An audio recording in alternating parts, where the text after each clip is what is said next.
Retired major general हैं defence expert के तौर पर, और retired group captain doctor V N Jha ji हमारे साथ जुड़े हैं डिफेंस एक्सपर्ट के तौर पर। आप दोनों मेहमानों का बहुत स्वागत है इस चर्चा में।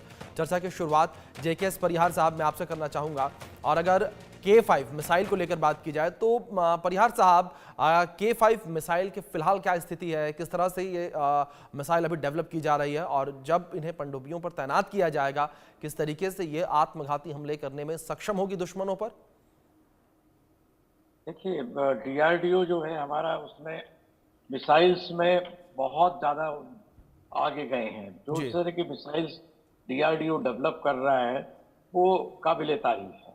और हर बड़े बड़े देशों के पास, अगर आप चाइना, रूस, अमेरिका और फ्रांस इत्यादि यूरोपियन देश को छोड़ दें, तो इसमें इतना एडवांस टेक्नोलॉजी और रिसर्च इनोवेशंस नहीं हुए। एक बात मैं आपको स्पष्ट कर देता हूं कि ये जो भी मिसाइल प्रोग्राम सबमेरीन्स के होते हैं, न्यूक्लियर वारहेड्स के होते हैं, कोई भी देश इसको घोषणा करके और day to day live coverage type T20 match की हर बॉल की तरह से आज हम कहाँ पहुंचे, कल कहाँ पहुंचेंगे, वो नहीं करता है। सारे जो है स्पेकुलेशन के ऊपर ही चलते हैं।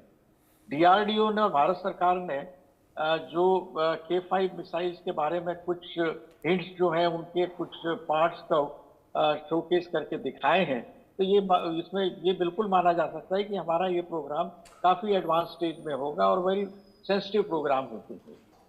सबसे जी। बड़ी बात जो इसमें ये कि जो न्यूक्लियर वारहेड सबमरीन के साथ में जाने वाले हैं, ये जो पनडुब्बी जो है हमारी, न्यूक्लियर पनडुब्बी जो है अरिहंत ग्रुप की, वो भारत ने डेवलप कर ली। ये बहुत बड़ी सफलता है। उसमें जो पुरानी पनडुब्बियां थी, उनका जो फ्यूल इंजन में जो फ्यूल सिस्टम यूज होता था, उससे हम जो है आगे आके सॉलिड फ्यूल सिस्टम में और न्यूक्लियर सब उसमें सॉलिड न्यूक्लियर फ्यूल सिस्टम में चले गए, जो एक बहुत बड़ी सफलता रही है। इसी तरह से जो है S-15 सागरिका मिसाइल से लेके अब आप S-5 तक जिस तरह से पहुंचे हैं, ये मिसाइल एक जबरदस्त कामयाबी करेगी। और ये क्योंकि पनडुब्बी के अंदर ये लगते हैं, इनके नंबर बढ़ते जा रहे हैं। अब ये मिसाइल कह सकते हैं कि जो उसमें सिस्टम में 4 मिसाइल्स एक साथ जी। दागी जा सकती हैं, मल्टीपल एंट्रीज इनकी हो जी। सकती हैं। तो जी। ये बहुत बड़ी सफलता है कॉम्प्लेक्स टेक्नोलॉजी में। मैं समझता हूँ कि डीआरडीओ के जो रिसर्च अनुसंधान है, उनकी जो मिसाइल सिस्टम है, मैं समझता हूँ दुनिया का सबसे नंबर 1 कहा जाना जी। चाहिए, क्योंकि बहुत कम साधनों में और इस तरह से इनोवेशन करके वो कर रहे हैं। जी। के जो है, के नाटो की मिसाइल्स थी, हमको उनसे कंफ्यूज नहीं जी। होना चाहिए। जी। या के वर्ड जो है वो कलाम साहब को समर्पित है। बिल्कुल तो बिल्कुल ये परिहार सिर्फ जी, जाहिर तौर पर जिस तरीके से डीआरडीओ इस वक्त काम कर रहा है वो काबिले तारीफ। वीएन झा जी, मैं आपका रुख करूंगा और बात करूंगा K5 को लेकर। अगर बात की जाए तो K5 जो है वो K4 और K15 जैसे जो पहले के प्रोजेक्ट्स हैं, जो पहले के प्रोजेक्ट्स को लेकर काम किया जा रहा है, उनसे किस तरह से अलग है और किस तरह से बेहतर है? देखिए, मिसाइल सिस्टम्स जितने भी हैं, जी। बेसिकली सब में कुछ जो स्टैंडर्ड जो सिस्टम्स होते हैं वो इंक्लूड होते हैं। तो प्रोपल्शन सिस्टम है जो इसको आगे जाने की गति देता है। एरोडायनेमिक कंट्रोल सिस्टम होते हैं जो इसको स्टेबल रखता है। नेविगेशन कंट्रोल वो 3 डायमेंशनल व्यूज़ में होते हैं, वो होता है। और सबसे बड़ी जो चीज़ होती है, एक इंटीग्रेटेड कंप्यूटराइज सिस्टम होता है जो जितने सारे सिस्टम्स हैं सबों का फीडबैक लेके उसको मॉडरेट करके फिर मिसाइल को आगे का रास्ता दिखाता है। अगले गाइडेंस सिस्टम होती हैं जो इसको गाइड करता है कि किस रास्ते से जाना है, कैसे जाना है, कहाँ पे किसी एयर डिफेंस सिस्टम को अवॉइड करना है, वो होता है। उसके बाद 2 और सिस्टम होते हैं। एक होता है टारगेट एक्विजिशन, जिसमें इसको वो डिसाइड करना होता है कि इसके अंदर जो फीड की गई है सॉफ्टवेयर कि कहाँ पे इसको गिराना है, कहाँ इसको गिरना है, वो जो है वो वेपन डिलीवरी के साथ में मैच करके ये एकदम बिल्कुल पिन पॉइंट डिलीवरी करता है। तो ये इसके बेसिक सिस्टम्स होते हैं सारी मिसाइल्स में, ये होते हैं। ये जो के सीरीज का मिसाइल है ये खास करके कलाम जी को समर्पित किया गया है, जी। इसीलिए इसका नाम के सीरीज पड़ा है। ये खास करके पनडुब्बी में होते हैं। आप जानते हैं पनडुब्बी जो होता है वो वाटर सरफेस के नीचे होता है। एक बार जब वाटर सरफेस के नीचे चला जाता है तो फिर वो दिनों महीनों तक वो फिर सरफेस नहीं होता, और इसीलिए इसको न्यूक्लियर सबमरीन में डाला गया हुआ है।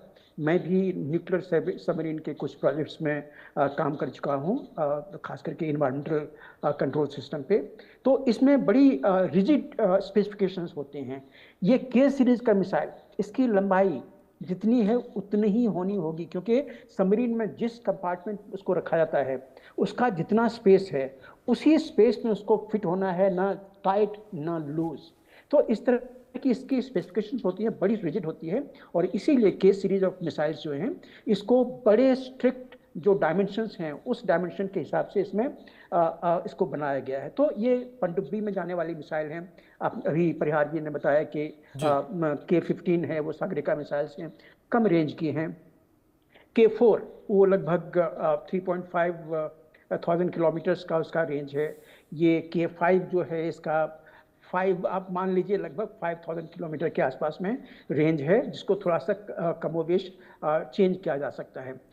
ये केवल चीज़ याद रखिए, ये जो सबमरीन बेस्ड जो मिसाइल सिस्टम होते हैं ये आपके फोर्स मल्टीप्लायर होते हैं। मतलब आपके ज़मीन पे इंडिया में अगर हमारे पास में कोई ऐसा मिसाइल नहीं है जो कि किसी ऐसे जगह पे जाके गिरे जो जिसने हमसे दुश्मनी लिया हुआ है, और उसका रेंज हमारे आज के दिन में जितने मिसाइल्स हैं इंक्लूडिंग अग्नि, अगर उसके रेंज से ज़्यादा है तो वहाँ पे ये जो के सीरीज मिसाइल है जो पनडुब्बी में होती हैं ये फोर्स मल्टीप्लायर हो जाता है।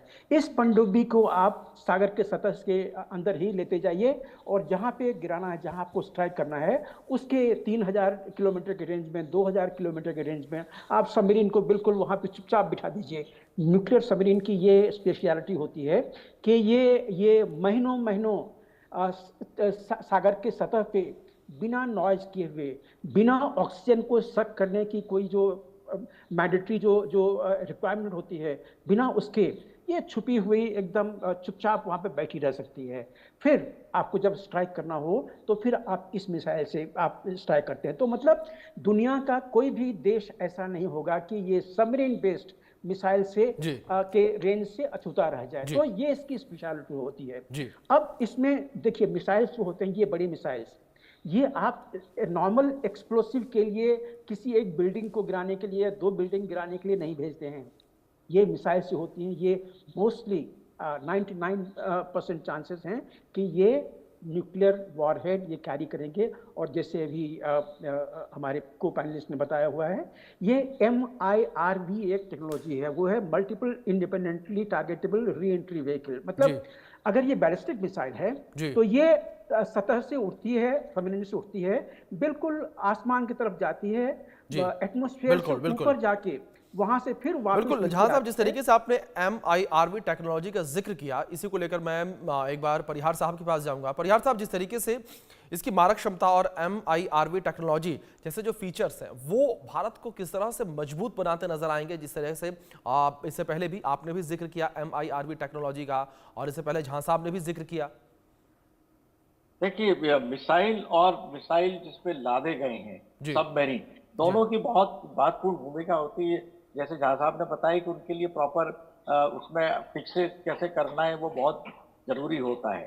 फ्यूल जो हमारा मिसाइल पनडुब्बी में जो यूज हो रहा है न्यूक्लियर फ्यूल है, सॉलिड स्टेट है, 500 मीटर गहराई में ये पड़ी रहेगी आराम से महीनों तक इसको बाहर। तो इसकी वजह से इसको रडार सिस्टम में या कोई मूवमेंट्स वगैरह इसके नहीं होते, वो हो जाता है। अब ये जो मल्टीपल एंट्री वाला जो हमारे मिसाइल सिस्टम्स के हैं, उसकी सबसे बड़ी खासियत ये है कि इसकी वजह, पहले अगर आपने मिसाइल दागी करी है तो एक मिसाइल अगर आपका दागा है तो उसका सिंगल वारहेड ही उसमें से जा सकता है। उसके बाद में उसका बाकी पोर्शन जो है वो यूज में आने लायक उसमें बचता नहीं है।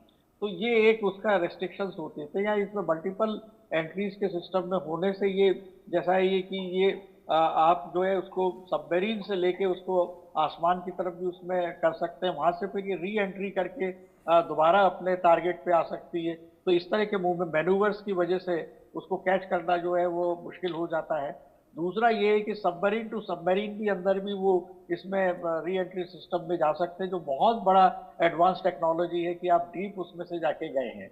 तो ये मल्टीपल एंट्रीज का और मल्टीपल वारहेड एक ही मिसाइल्स पे छोड़े जाना जो है, मैं समझता हूँ कि DRDO की ये कि बहुत बड़ी सफलता है कि उसमें न्यूक्लियर वारहेड भी हैं और ये इसका जो इंजन में इसमें जो यूज हो रहा है वो सॉलिड फ्यूल सिस्टम होने की वजह से मिसाइल्स में भी और nuclear fuel solid fuel system fuel का जो उसमें सबमरीन में होने से ये बहुत क्लासिकल उसमें